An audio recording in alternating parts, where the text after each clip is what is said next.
வணக்கம். இப்போ வந்து நட்ஸ் தேங்காய் உருண்டை செய்ய போறேன். வாங்க பார்க்கலாம். ஃபர்ஸ்ட்டு ஒரு பாத்திரத்துல தண்ணி சுட வச்சிருக்கேன். இப்போ வந்து இதுல ஒரு 10 ஆம், இது வந்து செரி பழம் ஒரு 6 வச்சிருக்கேன். ஒரு 10 வந்து பிஸ்தா வச்சிருக்கேன். அதுக்கப்புறம் ஒரு 6 முந்திரி. இதை வந்து பொடியா நறுக்கிடலாம். பாருங்க பொடியா.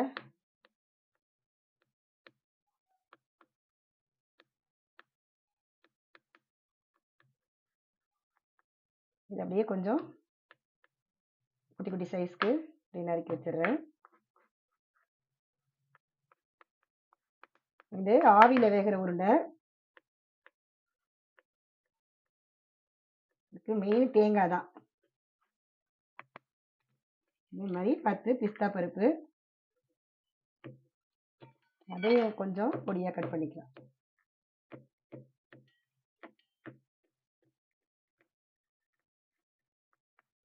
அதே மாதிரி ஒரு 6 முந்திரி.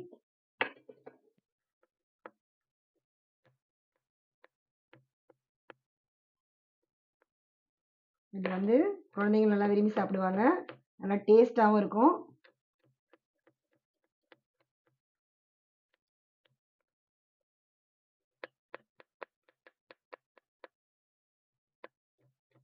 அதுவும் இல்லாமல் இந்த பருப்புகள்லாம் உடம்புக்கு ரொம்ப நல்லது. பாருங்க இதை வந்து தண்ணி நல்லா கொதிச்சிருச்சு. வெல்லம் வந்து தேங்காய் துருவல் பாருங்க 1 கப் வச்சிருக்கேன். அதே மாதிரி வெல்லம் அதுக்கு தகுந்த மாதிரி 1/2 கப்பு வெல்லம் வச்சிருக்கேன். இன்னும் கொஞ்சம் ஸ்வீட் நிறைய தேவைன்னா நீங்கள் ஒரு எக்ஸ்ட்ரா போட்டுக்கலாம். தண்ணி நல்லா கொதிச்சிருச்சு. இப்போ வந்து ஆஃப் பண்ணிட்டு தண்ணியை கொஞ்சம் இறக்கிடுறேன். இதில் பார்த்தீங்கன்னா கொஞ்சமாக நெய் விட்டு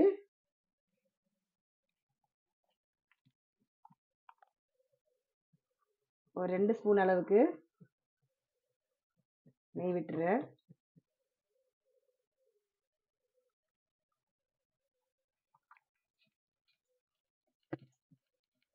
நெய் விட்டுட்டு இந்த தேங்காய் துருவலை ரொம்ப கருகாம அப்படியே சிம்ல வச்சு லேசாக வறுத்துடுறேன்.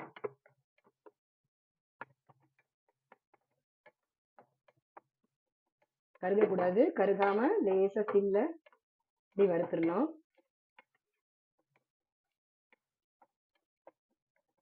இது வந்து நம்ம இந்த உருண்டை உடனே காலி பண்ணுறதாக நம்ம பச்சையாக கூட யூஸ் பண்ணிக்கலாம் தேங்காவை. இல்லை வந்து நீங்கள் நாளைக்கு வச்சது நல்லா சாப்பிட்ணும், இப்போ இன்னைக்கு செஞ்சது அப்படின்னு நினைக்கும் போது நீங்கள் வந்து தேங்காவை வந்து இந்த மாதிரி நல்லா வறுத்துருங்க. அப்போ வந்து கொஞ்சம் கெடாமல் இருக்கும். நல்லா ட்ரையான தேங்காவாக இருந்தால், இளம் தேங்காவாக இல்லாமல் ட்ரையான நல்லா தேங்காவாக இருக்கணும். முத்தின தேங்காய் அதை வந்து நீங்கள் போட்டிங்கன்னா இதுக்கு வந்து நல்லா கெடாமல் இருக்கும். இதோட வந்து இந்த நறுக்குன பிஸ்தா பருப்பு, அதோட முந்திரி,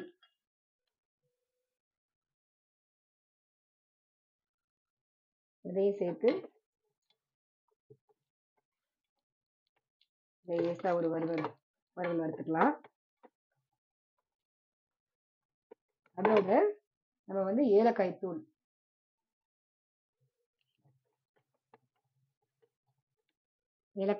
வந்து சர்க்கரை போட்டு பொடி பண்ணி வச்சிருக்கேன். இந்த மேலே தோலை எடுத்துட்டு இதை மட்டும் சேர்த்துடுறேன்.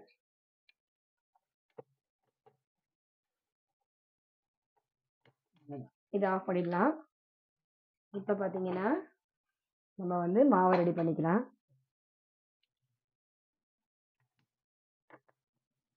இப்போ இந்த இட்லி பாத்திரத்தில் தண்ணி வச்சிருக்கேன். தண்ணி வந்து கொஞ்சம் நல்லா சூடாகட்டும். இப்போ வந்து இந்த இந்த துருவலோட இந்த வெல்லத்தையும் சேர்த்துடலாம்.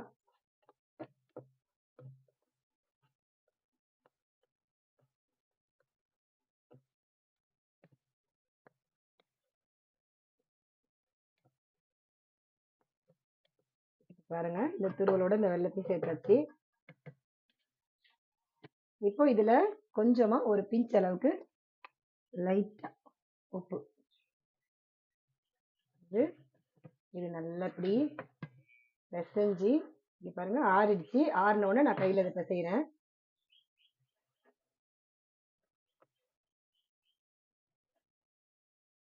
ஆறின உடனே நல்லா இப்படி கையில பிசைஞ்சிருங்க. வெல்லம் வந்து அதுல நல்லா தேங்காய் துருவல், வெல்லம் இதெல்லாம் நல்லா நமக்கு இதுல செட் ஆகும். அதோட இந்த தெறிப்பழம் இருக்கு இல்லைங்களா, அதையும் வந்து நான் இதில் போட்டுருவேன்.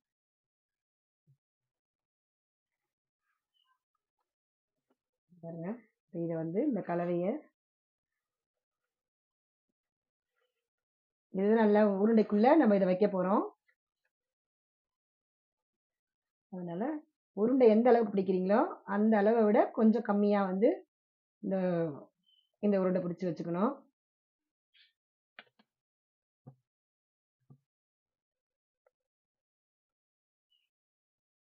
இது வந்து ரொம்ப ஹெல்தியான ஒரு உருண்டை, எல்லாருக்குமே நல்லது, எல்லாரும் சாப்பிடலாம். நல்லா குழந்தைங்களுக்கு ரொம்ப உடம்புக்கு நல்லது. ஆவியில வேகிறதுனால உங்களுக்கு எந்த பிரச்சனையும் இருக்காது. அதுவும் இல்லாமல் நம்ம இதில் போட்டிருக்கிற பொருள் எல்லாம் எல்லாமே வந்து நல்லா சத்து கொடுக்கக்கூடிய பொருள். அதனால நீங்கள் ஈவினிங் ஸ்நாக்ஸாக இதை செஞ்சு கொடுங்க.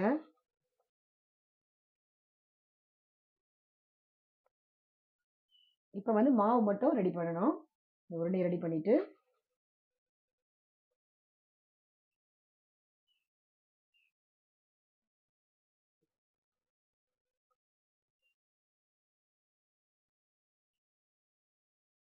இப்போ இந்த மாதிரி நம்ம பண்ணாமல் அப்படியே வந்து மாவு பிசைஞ்சிட்டு அதுக்குள்ளே அப்படியே வச்சிடலாம். கொஞ்சம் நேரம் பிடிக்கும். அதனால இந்த மாதிரி உருண்டை பண்ணிட்டா சீக்கிரம் வந்து நம்ம அந்த உருண்டையை வந்து நல்லா ஃபில்லப் உள்ளே வச்சு மூடிடலாம். அப்படி மூடிட்டோம்னா ஈஸியாக வந்து நமக்கு முடிஞ்சிடும், வேலையும் முடியும், நமக்கு வெளியில் அவ்வளோ சீக்கிரம் வராது. அதுக்காக தான் இந்த உருண்டை இந்த மாதிரி பண்ணிக்கணும்.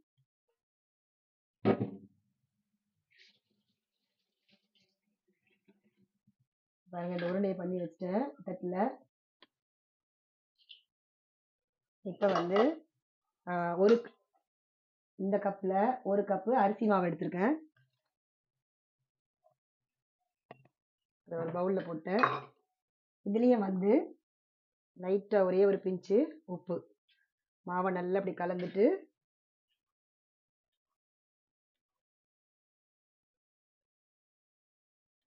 கட்டி இல்லாமல் கலந்துடணும் நல்லா. அப்புறம் வந்து இதில் வெந்நீர் பாருங்க, கொதிச்ச வெந்நீர் கொஞ்சம் கொஞ்சமாக விட்டு, ரொம்ப தண்ணியாக்கக்கூடாது. கொஞ்சம் கொதிக்கும் போதெல்லாம் கையில் வந்து கிளறாம நீங்கள் வந்து இந்த மாதிரி கரண்டி வச்சு கிளறிடணும்.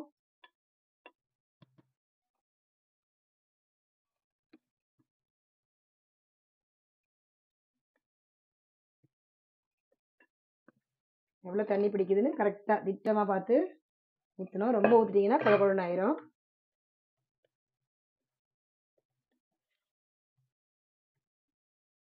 இப்போ கையில் வந்து ஓரளவுக்கு சூடு பிடிக்கிற அளவுக்கு வர வரைக்கும் நீங்கள் வந்து கரண்டியில் தான் கிளறணும். சூடு தாங்குற அளவுக்கு வரும்போது தான் நீங்கள் கையில் வந்து உருண்டை பிடிக்கணும்.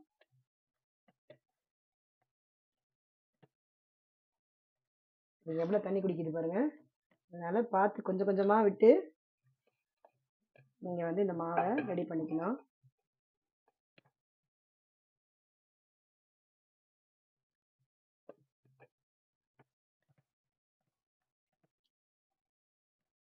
இப்போ ஓரளவுக்கு சூடு பதம் வந்ததுக்கப்புறம் நீங்கள் வந்து கையில் வந்து அதை எடுத்து எப்படி பிசைஞ்சு பார்த்தீங்கன்னா கரெக்டாக தெரியும்.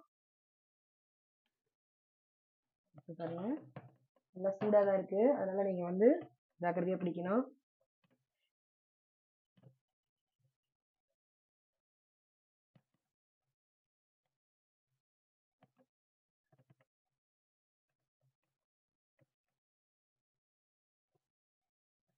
நல்லா கொதிக்குது.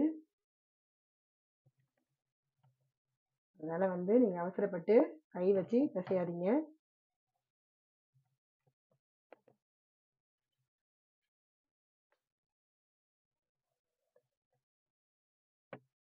நான் உங்களுக்காக இதில் வேக வேகமாக செஞ்சு காமிக்கிறேன். நீங்கள் வந்து பொறுமையாக செய்யுங்க. அந்த சூடு வந்து கொஞ்சம் பதத்தோட வந்த உடனே நீங்கள் பிடிங்க.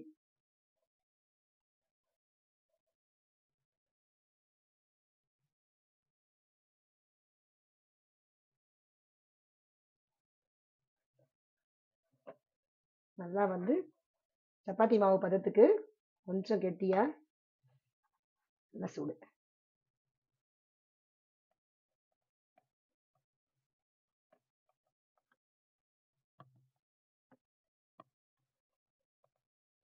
இவ்வளோ தூரம் எப்படி வந்த உடனே தான் கொஞ்சம் வந்து ஆறி இருக்கு.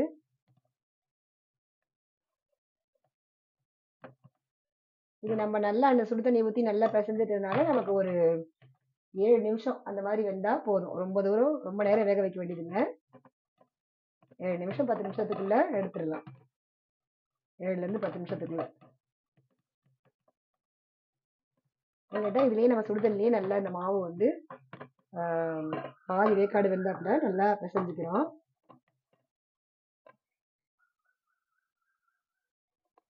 சப்பாத்தி மாவு நல்லா பதத்துக்கு இப்படி நல்லா பிசைஞ்சிடணும்.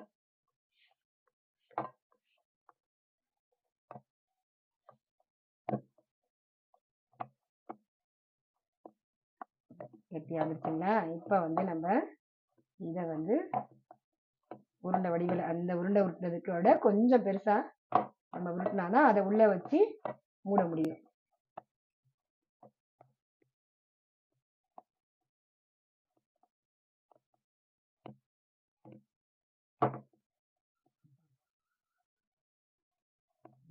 இப்போ வந்து நம்ம உருண்டைக்கு ரெடி பண்ணிக்கலாம். கொஞ்சம் உங்களுக்கு கையில் ஒட்டுற மாதிரி இருந்துச்சுன்னா கொஞ்சம் லைட்டாக எண்ணெய் தடவிக்கிங்க.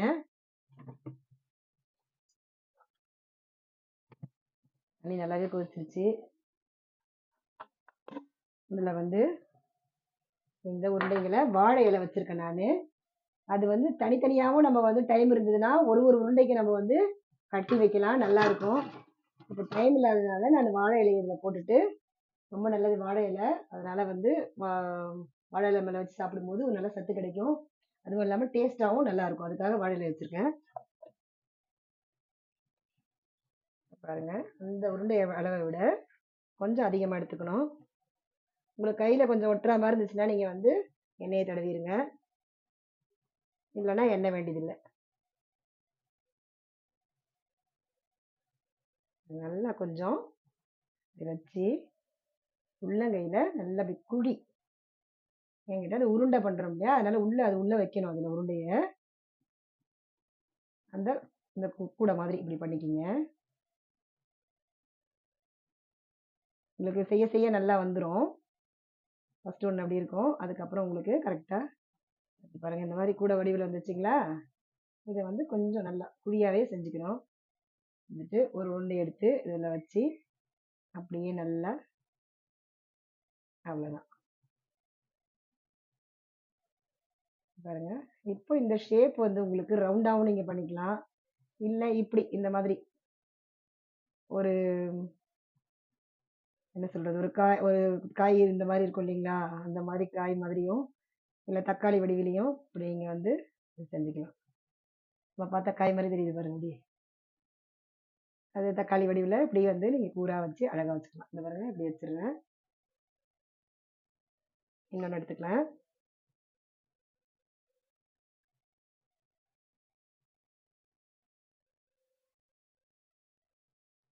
இப்போ தீயை குறைச்சி வச்சுருக்கேன் நான். தண்ணி கொதிச்சுட்ருக்கு இட்லி பானையில். எப்போவுமே தண்ணி கொதித்த உடனே நீங்கள் வந்து இந்த மாதிரி வேக வைக்கணும். நீங்கள் வந்து எப்போவுமே நீங்கள் இட்லியோ இல்லை எந்த ஆவியில் வேக வைக்கிற பொருள் எதுவாக இருந்தாலுமே நீங்கள் வந்து உடனே தண்ணி ஊற்றி அதில் வேக வைக்காதீங்க. இந்த மாதிரி தண்ணி கொதித்த உடனே தான் நீங்கள் வந்து மேலே வந்து வேக வைக்கணும். இட்லி பானையில் எது புட்டை வைக்கிறதா இருந்தாலும் எது பண்ணுறதா இருந்தாலும் நீங்கள் வந்து தண்ணியை கொதிக்க வச்சுட்டு அதுக்கப்புறம் வந்து நீங்கள் வேக வைங்க. அப்போ தான் நல்லா சீக்கிரமாக வேகும். அது ஒரு நல்லா இதுவாகவும் இருக்கும். நீங்கள் வந்து தண்ணியை நல்லா பச்சையாகவே பச்சை தண்ணியை வச்சுட்டு உடனே போட்டு ஊற்றுனீங்கன்னா இட்லி கூட சரியாக வராது.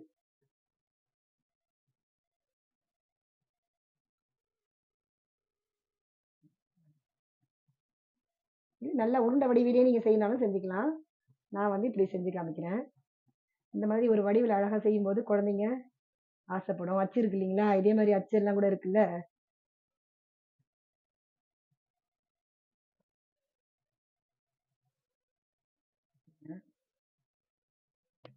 கொஞ்சம் வெயிட் பண்ணுவோம். இன்னும் ஒரு 5, 6 உருண்டை தான் இருக்கு. சீக்கிரம் முடிச்சிடலாம்.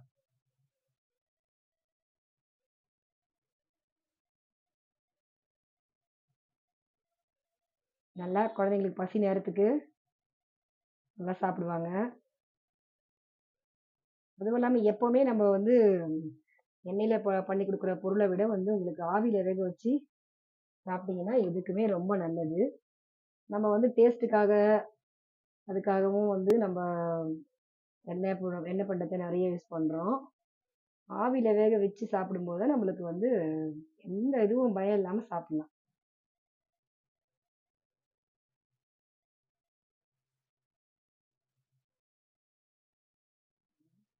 இது வந்து தனித்தனியா நம்ம வாழை இலையில கட்டி அந்த மாதிரி தனித்தனியா வாழை இலையில கட்டி வச்சுட்டு அதுக்கப்புறம் வேக வச்சுட்டு எடுத்து சாப்பிடலாம். நல்லா இருக்கும். அதாவது இலை கொழுக்கட்டை மாதிரியே இது வந்து செய்யணும்.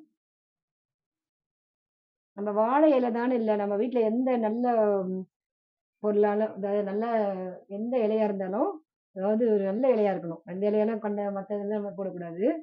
ஆஹ் பயன் தரக்கூடிய இலையா இருக்கணும்.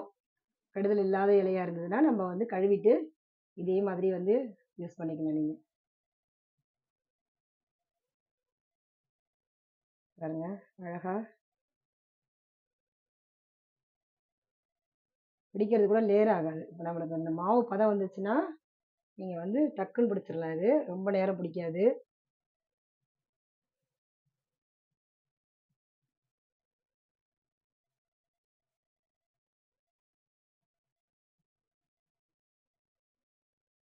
இன்னொன்று இதில் பார்த்தீங்கன்னா நீங்கள் நாட்டு சர்க்கரைக்கு இந்த சர்க்கரை வச்சிருந்தீங்களா, அந்த வெள்ளத்துக்கு பதிலாக நீங்கள் சர்க்கரை கூட தேவைன்னா யூஸ் பண்ணிக்கலாம். ஆனால் உடம்புக்கு வந்து நல்லது எதுன்னு பார்த்தீங்கன்னா இந்த வெல்லம் தான்.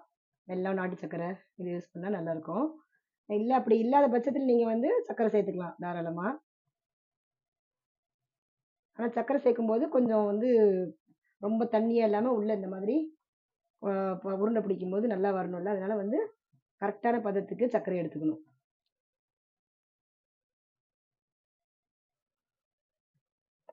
இன்னும் ஒரு 3 தான் இருக்கு, முடிச்சிடுறேன்.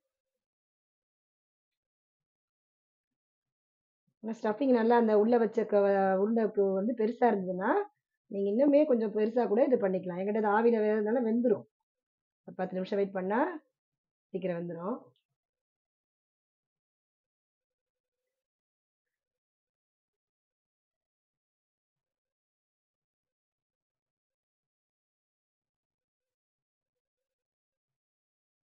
இந்த மாதிரி வந்து நீங்கள் அரிசி மாவில் தான் செய்யணும்னு இல்லை. இந்த உருண்டைங்கள்லாம் கேழ்வரகு மாவு, அதே மாதிரி தினை மாவு, கம்பு மாவு, இதில் வந்து இந்த மெத்தட்லேயே நீங்கள் செஞ்சுக்கலாம். சிறுதானியத்தில் செய்யும்போது இன்னும் ரொம்ப ரொம்ப உடம்புக்கு நல்லது. இது வந்து பார்த்தீங்கன்னா நம்மளுக்கு பழைய கால உணவு முறைகள், ட்ரெடிஷ்னல் இதெல்லாம் பழைய காலத்து உணவு முறைகள் இதெல்லாம். ஆனால் நம்ம வந்து அடிஷ்னலாக நம்ம வந்து அது டேஸ்ட்டுக்காக முந்திரி பருப்பு இதெல்லாம் வந்து நம்ம சேர்த்துக்கிறோம். இல்லைன்னா நீங்கள் வெறும் தேங்காய், ஏலக்காய், வெல்லம், அதோட எள்ளு எள்ளு சேர்ப்பாங்க. பொட்டுக்கடலை மாவு இதெல்லாம் அது சேர்ப்பாங்க. வேர்க்கடலை மாவு இதெல்லாம் அது கூட வச்சு சேர்த்து ஸ்டஃபிங் செய்வாங்க.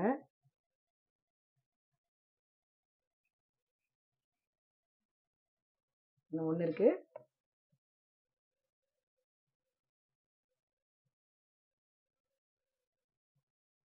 நல்லா குழி அந்த போட்டால் தான் நமக்கு அடுத்தது அந்த பக்கம் மேலே மாவு அந்த ஸ்டஃபிங் வந்து வெளியே வராது.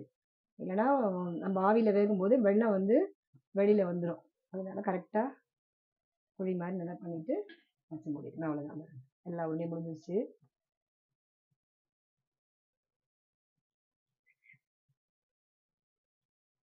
நீங்கள் உங்களுக்கு எவ்வளோ தேவையோ அந்த அளவுக்கு மாவு எடுத்தீங்கன்னா ஸ்டஃபிங்கும் வந்து அதுக்கு தகுந்த மாதிரி ரெடி பண்ணிக்கணும். இல்லைன்னா மாவு இருக்கும், ஸ்டஃபிங் பத்தாது. அதனால கரெக்டான அளவுக்கு எடுத்துக்கணும். இப்போ கொஞ்சம் ஹையில் வச்சு 5 நிமிஷம் எங்கிட்ட இப்போ நான் வைக்கும் போதே வந்து பாதி வந்திருக்கும். ஒரு 5 நிமிஷம் வெயிட் பண்ணால் போதும், எடுத்துடலாம்.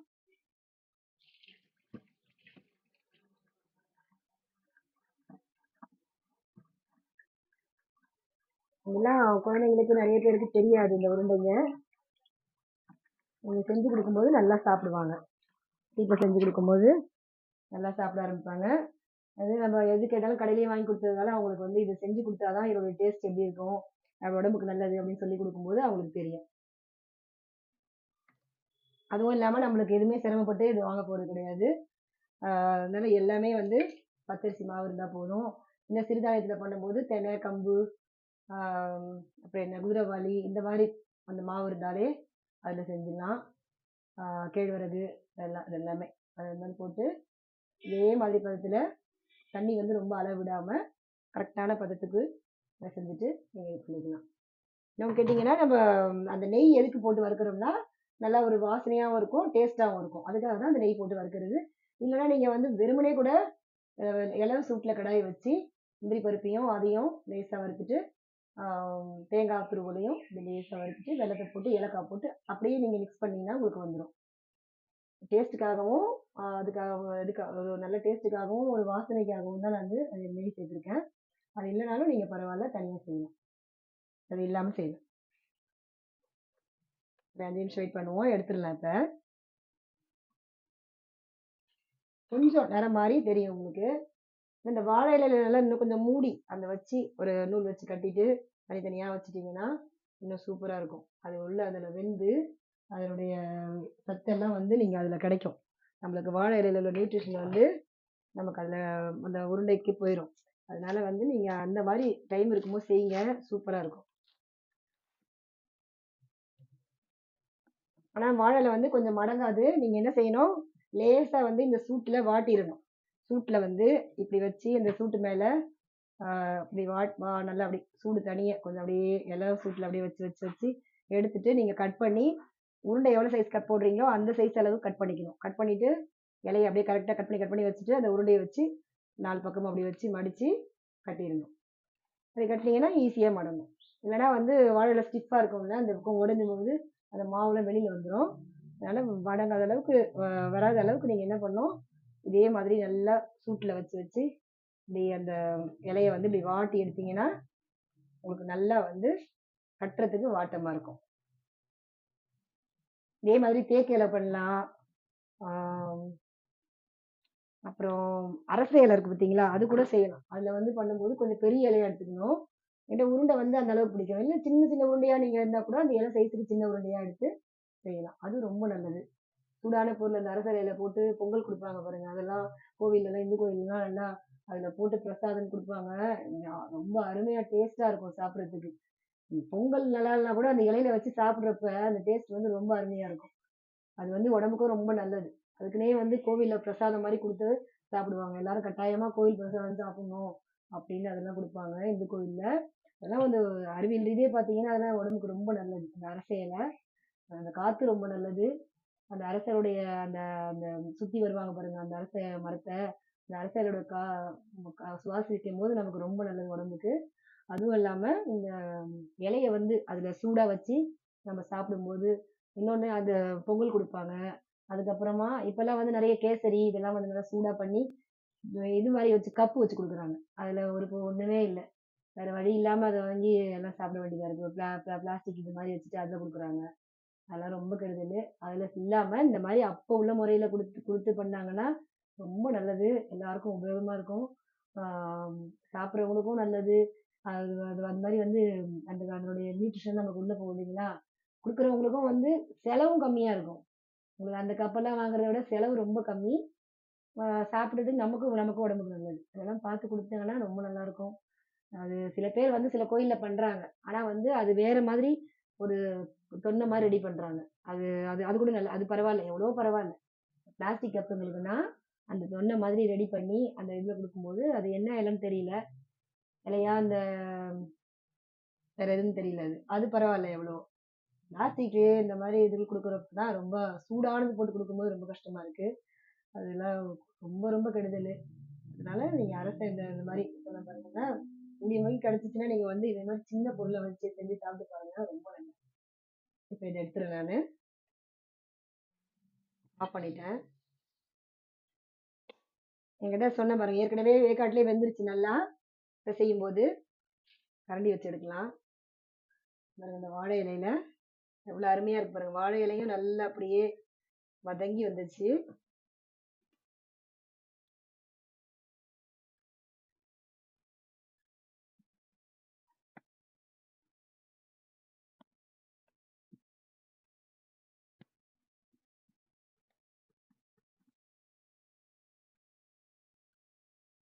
கரண்டி வச்சு எடுக்கணும். சூடா இருக்கு. ஆறுனதுக்கு அப்புறம் நம்ம கையிலேயே எடுத்துக்கலாம். இப்ப நான் சுடுறதுனால கரண்டி வச்சு எடுக்கிறேன்.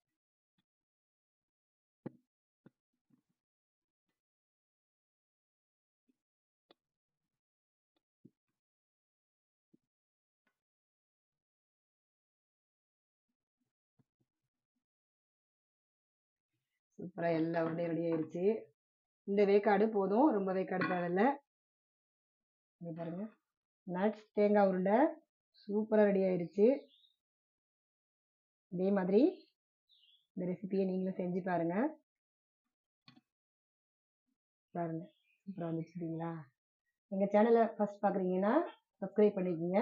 அப்பதான் நான் போகிற வீடியோஸ் வந்து உங்களுக்கு வந்துட்டு இருக்கோம். நாளைக்கு ஒரு வீடியோவில் சந்திக்கிறேன். பாய்.